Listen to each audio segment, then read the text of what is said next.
In the very wise words of a pot-belly Korra, I'm the Avatar, you gotta deal with it. Let me explain.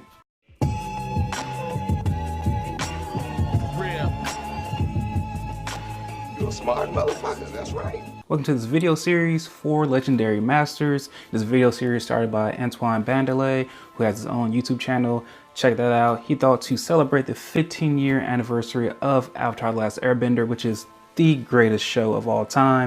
We put ourselves in position of the Avatar and we would choose our 4 elemental masters across the whole entire universe of Avatar.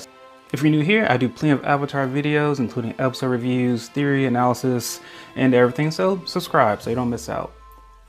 So my criteria for picking my 4 elemental masters is that I looked at their philosophy, their character traits, things that I admire about them, what they can teach me physically about bending the element, and also just how the team dynamic would be. There's sort of a common theme between all these choices, and really that theme is family, because family is important to me. I'm a father, I have kids, I have a wife. As an Avatar, I want to protect them and protect the world. Let's start with what I think my native element would be, which would be the element of freedom, which is air. I'm a fairly carefree person. So who would my elemental master be for air? It would be none other than Monk Gyatso. I really admire the philosophy of the airbenders. To me, it seemed like the perfect utopia. No one was worried about material things.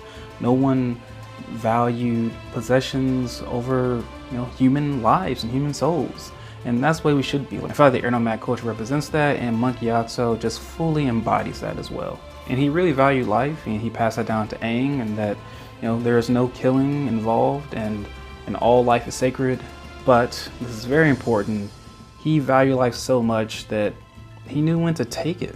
Like, we see Monk Gyatso's remains, but also we see a bunch of firebender remains as well, which means he killed, dozens of firebenders who were all amped up on Sozin's Comet. I think there's an important distinction there. Like, sure, you go into life saying that killing is wrong, I will not kill anybody. But sometimes you're pushed to make that difficult choice. And perhaps that's a lesson that he didn't get around to teaching Aang because Aang ran away too soon. Not that I think Aang would have killed someone, because if Aang really killed like Fire Lord Ozai, that truly would have been the end of the Air Nomads. But nonetheless, it's good to have a starting off point of, no, I do not kill. He was so carefree. He knew exactly what Aang needed. He knew that power and training and everything wasn't what life was all about. It was about him being a kid and having fun, enjoying things that kids normally do. When it comes to the physical bending traits, I think he was really creative, really coming up with all new ways to bend, whether it was throwing pies off a roof, or really when he was a kid with Avatar Roku and air gliding, standing on his air glider. A couple of my runner-ups for this choice was Tenzin. I think he just has a really great family dynamic. I love him as a father, even though I think he has a really hard time. Those kids do not seem easy to raise. And as a father, I can totally relate to that. My other one was Jinora, really because of how the rest of this list plays out. But Jinora is amazing. Her spirituality is really just top notch. She's one of the top 3 spiritual people we see in the show. Next element to learn will be the element of change, water. My choice for a water bending master would be none other than Katara. I feel like the water tribes have a great sense of family and community, and Katara completely embodies that.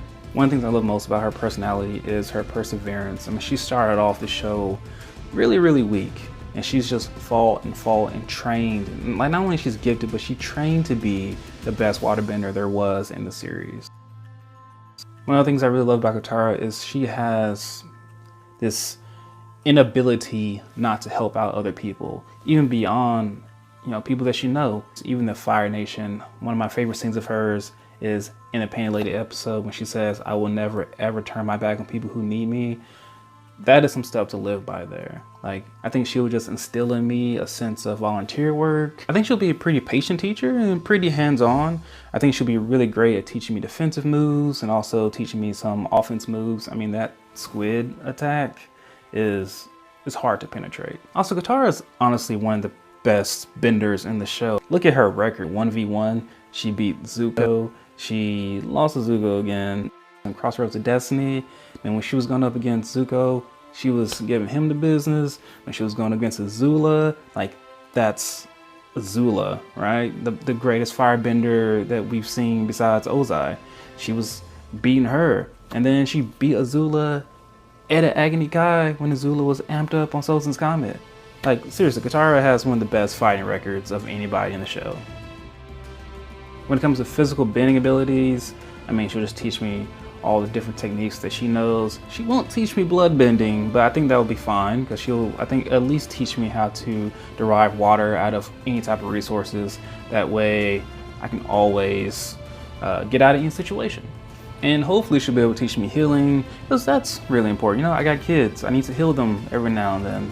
As for other choices, I really didn't have any other choice for waterbenders. I mean, Katara to me is just one of the best teachers that you could choose from. She is one of the top-notch waterbenders in the show. Sure, there's other ones like Amon was great, but I didn't really like his philosophy. Unalaq and Tarlok, all those are really great benders, but Katara, I think, would have been the best suited for me. We continue on to Earth, the element of substance. For my Earthbending teacher, I went with none other than the daughter of Toph Beifong, and that is Suyin Beifong. I mean, honestly, for me, Suyin is the most like real-world, aspirational character there is. Like, sure, there's Iroh. Iroh's up here, right? Everyone should try to be Iroh, but really, we can't be Iroh. He's too good. But Suyin is like up there when it comes to so many different things. Her work-life balance is unmatched, and I admire that a lot. I mean, she is a mother, a wife, a freaking leader of a whole entire city. I mean, she names all of it a meteor enthusiast, and she balances all of that out just pretty perfectly. I mean, I'm a father, a husband, a son, a data analyst, a YouTuber, a gamer, a comic book enthusiast, an artist.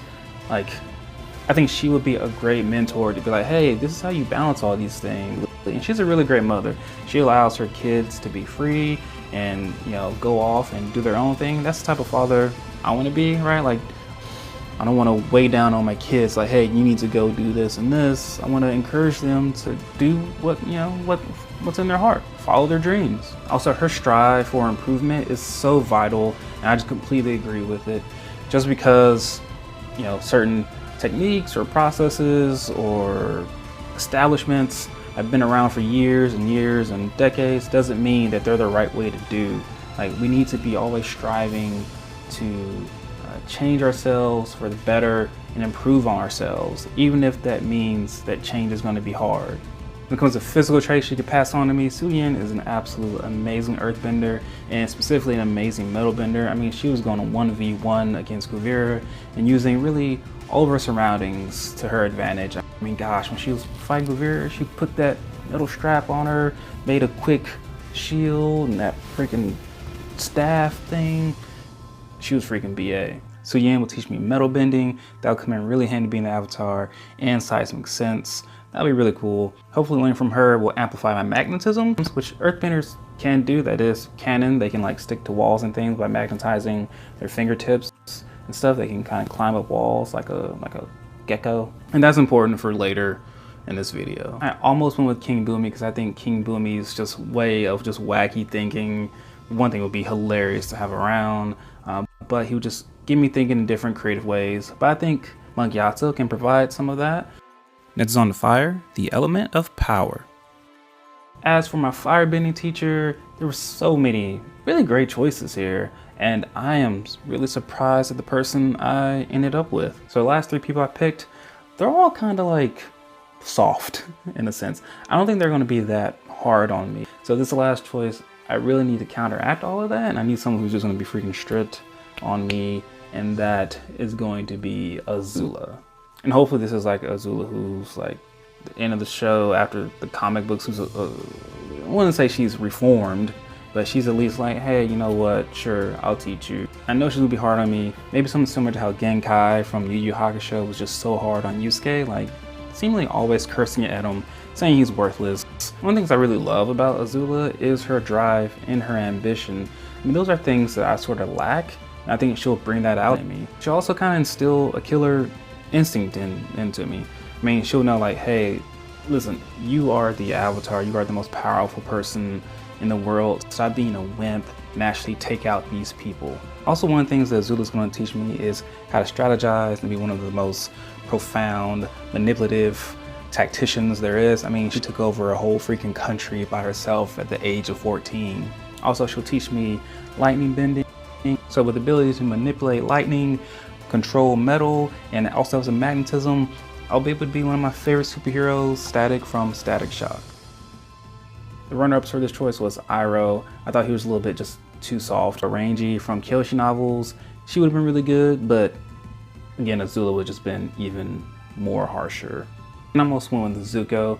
I don't think he would have helped me that much with firebending, but he would just help me with a lot with life lessons in general. But maybe I would have got a dragon from him, working with him. But, you know, I have a Sky Bison. Sky Bisons are, you know, they're like the minivan of Avatar spirit animals, right? Like, you can fit like 8 people on a Sky Bison. A dragon, it's like a Ferrari, you know, 2-door Ferrari. You can only fit 2 people in there. As for team dynamics, as before, I almost got Jinora as my Airbending master because I might just want an all-girls team because girls are really cool. I have a bunch of sisters. I almost made it relate to them.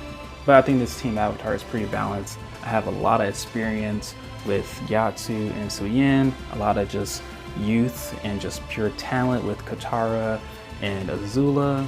I mean, sure, I don't think this is the most OP team Avatar that I could have made, but all of them are just legends in their own right. Alright, let me know what your team Avatar would be. Comment below or make your own video. Also, make sure you go check out all the other videos in this series. The playlist is in the description below. And thank you, Antoine, for inviting me to do this. Alright, if you got something out of this video, please like, comment, and consider subscribing. And sincerely, thank you for watching. I'm out.